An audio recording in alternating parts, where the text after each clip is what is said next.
after you wrote the book that you did about your time in the Prime Minister's office, there was a sense that he stopped talking to you. He certainly, his views I value. And he was unhappy.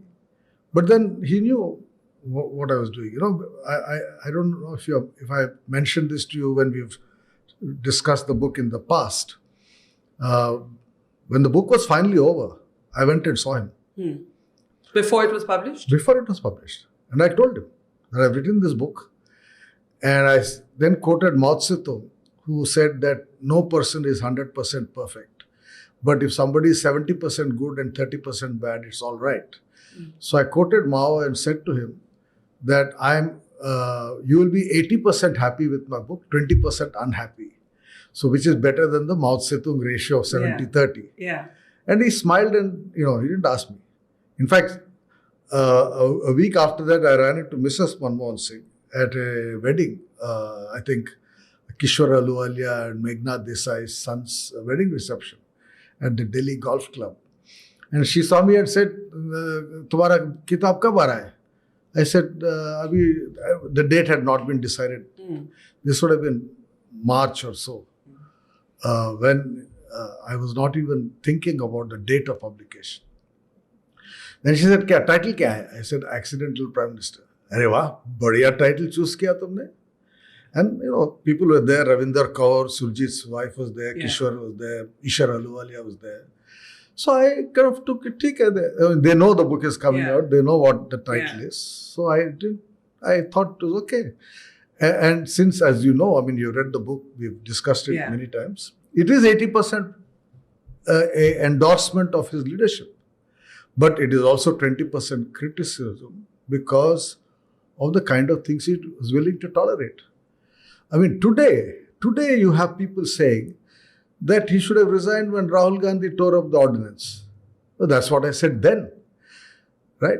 But now I hear many congressmen making that point. And in fact, when Rahul finally did the Bharat Jodo Yatra, a lot of people said that he has finally lived down the memory of the ordinance steering. That was the negative memory. Yeah. And finally, with Bharat Jodo Yatra, he had kind of overcome that, right? So I think there was a recognition that was a wrong thing. One of the points you made when the Accidental Prime Minister came out is that you said that people outside of the power circles, who don't know how power operates, how power is wielded, found the book an eye-opener. But the people inside the power circle said, Sanjay, how could you have done this? They saw the book as a betrayal. When you look back, is there anything you would have done differently? No, in fact, this is what I wrote another book called India's Power Elite, Caste, Class and Cultural. And I begin that book by saying this, that what the Delhi Darbar was used to, and I must confess, even today is used to, with this new power dispensation regime, Modi's regime, is that when you are inside, nobody outside should know what is happening inside. In fact, a very senior person within the system said to me, I don't want to name the person, that, I would have got your job in the Prime Minister's office, but for the fact that once you wrote that book, Modi will never tolerate a journalist around him. And this was someone who was aspiring for the media advisor's job. So I think it's in the nature of the Delhi Darbar that those who are inside do not want the outside world to know how it functions. And I think what the Accidental Prime Minister did was to show how the inside of a system works.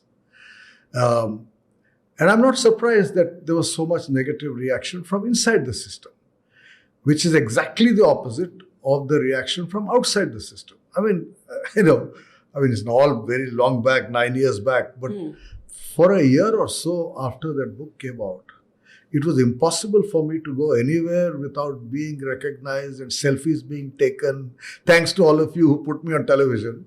I remember going to Dasara Pandal in this place, Chitto Park, and everyone was coming and taking selfies. Airports.